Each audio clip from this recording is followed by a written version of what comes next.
Hallo liebe Freundinnen und Freunde der analogen Unterhaltung. Willkommen zurück im Berlin Con Studio 2022.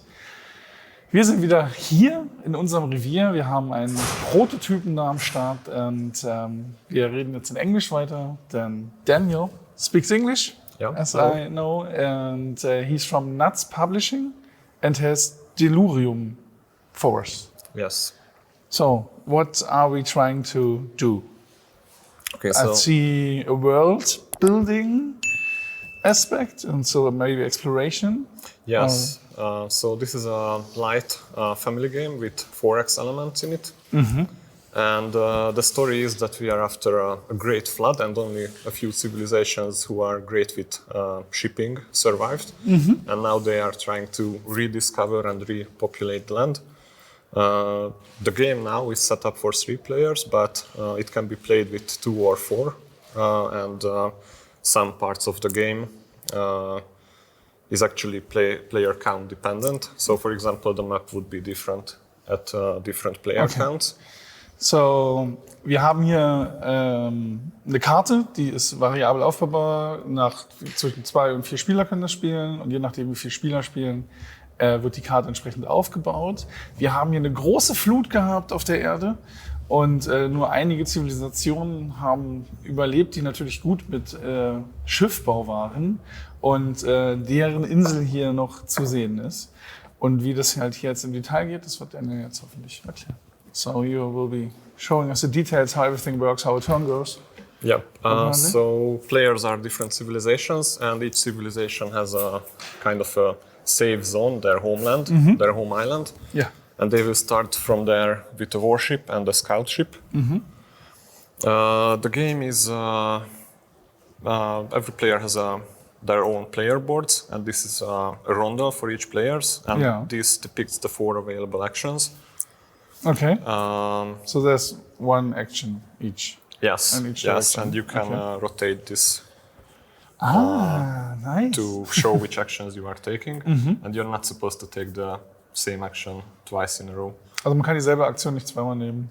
Okay. So if I take this action, I need to rotate it. So I rotate it 90 degrees, or can I rotate it more? You can rotate it anyhow.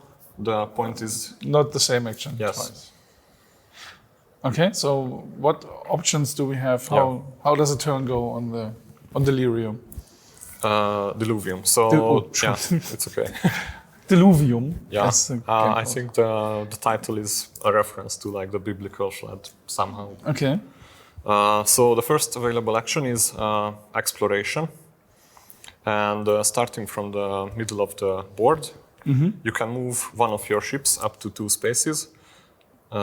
Starting from your home island. And if you want to move more, then you can pay food. As you can see, we have 3 resources in the game in the yellow trays. Yeah. These 3? Yeah. Yes. So this is jewelry? Or? Yes, treasure, food, and weapons. And weapons, okay. Yes, and actually the number of resources is also player count dependent. So they're limited? Yes, and actually that's how we know the game ends, when one of the resources has run out. Okay, if one of the resources depleted, the game ends. Also wenn einmal hier einer dieser 3 Ressourcen Haufen oder Vorräte leer ist, wird das Spiel beendet. Und jede Runde suchen wir uns eine Aktion aus. Wir haben hier oben die Exploration-Phase. Die hatten wir gerade besprochen. Dann können wir ein Schiff 2 Felder bewegen. So what happens if you move a ship to spaces? What is 2 spaces? Yeah, so 1 space, 2 space in any direction. The blue tiles are already visible, ocean tiles. And here at the border, they are undiscovered yet, but you can also move there if you want, if you pay the prices for exploration. It also takes food, 1 or 2. So you need to pay your explorers. Yes. So get into the rough waters. Yes. So you pay 1 food here, and you can flip this tile. For example. What happens then if I move there? Yeah. So once you have moved somewhere, you can put a cube down from your ronda. From come back from your movement board. Yes, and you always have to start from the left, and you can put your cube to one of the slots. Slots on the map. The tiles are randomized a bit, so here you can see the similar stuff. Yeah. If you put it on a gold, then you get money. And actually the aim of the game is to have the most money by the end. Das meiste Geld gewinnt. So the most money wins? Yes. So if you put it on a coin, it's pretty straightforward. You get 1 coin or 2 coins. Okay. Here's, for example. What does if I put it on a can? That is basically the right to place settlers somewhere. Okay. Because that's the next available action in the circle. But when you put down a tent, you can put a cube on the tent. You can put one of your meeples at one of the available spots on that. On the tile there, on one of the islands? Okay. Yes. Yeah. For example, here I put a cube on the tent. Yeah. I can put my meeple there, and I will get the resource from the. That's a resource on it. Yeah. Nice. Yeah. So whenever you put a settler down, you immediately get the resource. Okay. And you also get money from the uncovered spots on your board. When does it happen? Whenever you place down a cube, you get the resource or bonus for whatever is depicted on the tile, plus whatever gold is depicted here. Nice. So if I put this on gold, I get actually 2 gold. Yes. Okay. What else can we do because you have a settle action? Yes. What happens with the settle action? Yeah, so with the settling action, you can put 2 meeples down, and they can come from anywhere on your board. And they can go anywhere? Or? Anywhere where you have cubes on the tiles, or your hometown. Okay. What is the benefit for the hometown? Basically, it's a safe space for you in the fighting. They will be coming. Yes. Okay. Yeah, so that's. You do have a warship, don't you? Yes. Yeah. Okay. Yeah, so it will be safe for you, and also this is the only tile which has 100% every type of the 3 available resources. But I have 1 resource only each once. Okay. Yeah. Okay, this is settled. Then we do have. Yeah, and sorry, just one more stuff. Yes, as you can see, there are smaller areas inside the sections, and whenever you uncover it completely, so you move the settlers down from it, you also get some extra stuff. So here, for example, you would get 1 extra resource of your choice. But if this is empty, I still can use the action to move up settlers from other areas, right? Yes. Okay, that's. Yes, and once you have put all 9 settlers down, you can actually move them around on the map. Okay. So then they can go back and forth. Yes. However I like. Okay, nice. Yes. So there are 2 remaining actions. Yeah. So the third one is producing. With it, you can pick one of the tiles where you have settlers, and basically they produce again whatever resource. Nice. They offer. One exception here. Okay. Sorry. As you can see, there are these gears on some of the islands. Yeah. And whenever you put a settler down there, you will get a card. Ooh, upgrades. Yep. And they are all good stuff for you. So extra resources, for example, 3 extra food, or 3 weapons, or 2 gods, for example, or extra ship movements. And they are one-time use. Okay, so it's a card I get on my hand. I can play it any time when it's my turn. Yes. Okay.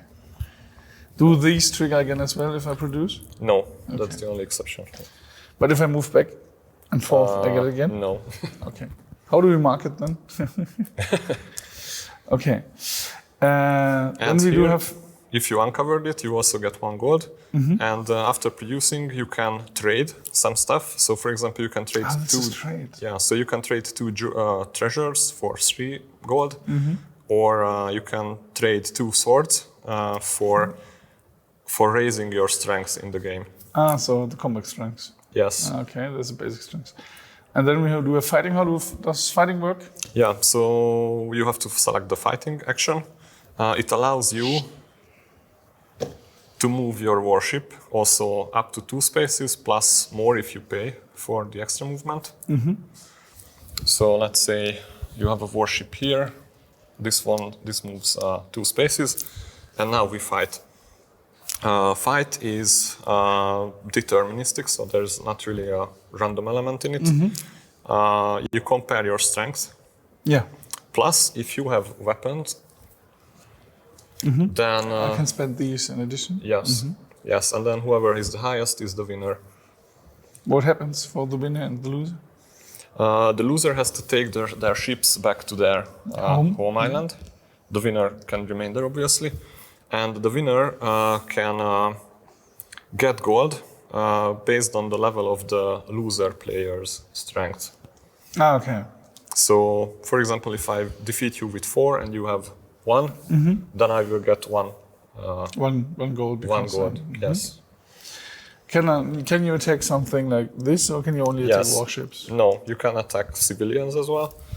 In this example, the blue attacks yellow, and because they don't have a warship there, they are unprotected, so the attacker wins automatically. And in this case,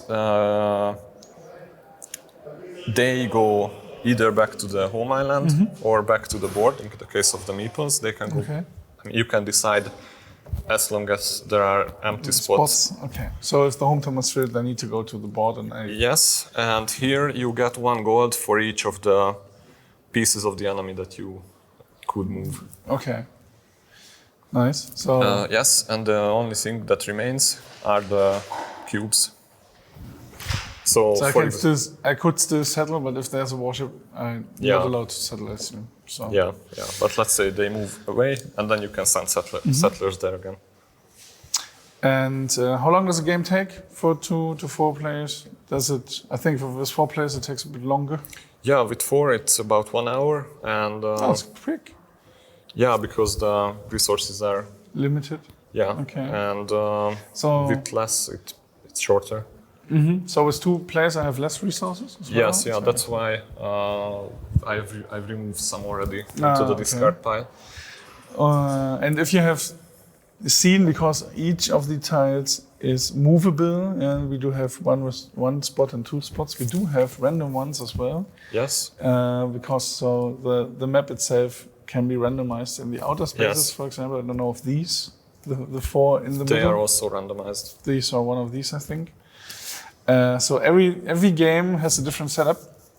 Yes, and sorry, just one more stuff. I just wanted to ask if there's more. Yes. Yeah. Wait, there's more. Yeah. So there are also monsters in this world. Yeah. Okay. And you can also fight them for a lot of money or treasure. Yes, for a lot of treasure. So here you just take a warship there to fight them. But it's strength 7. Yeah, so obviously need a lot of weapons. Yeah, so you can only have strength up to 6, so you will also need at least 1 extra shield in your back. You need to equal the strength? No, you would need to go higher. Okay, so you need at least 2 swords. If you're at the end of the food chain there. Yes, and there's a limit to how you attack. So for example, if there would be also an enemy warship here, you always fight the other player first, and then you can go to the monster. Okay, but the monster stays, I can fight it over and over again? No, one time only, and that's why the skulls are there. Yeah, so if you've defeated the monster, then you cover it. Yes. Only this slot remains then, or? Yeah, this is just a slot for putting your cube down. Yeah. Just as like the other ones. Yeah. Nice. So it's more like a 4X game actually. Yes. With exploration, seeing, with trying to get the right action going, to get your settlers on the fields to gain resources, to gain the upper hand. Yes.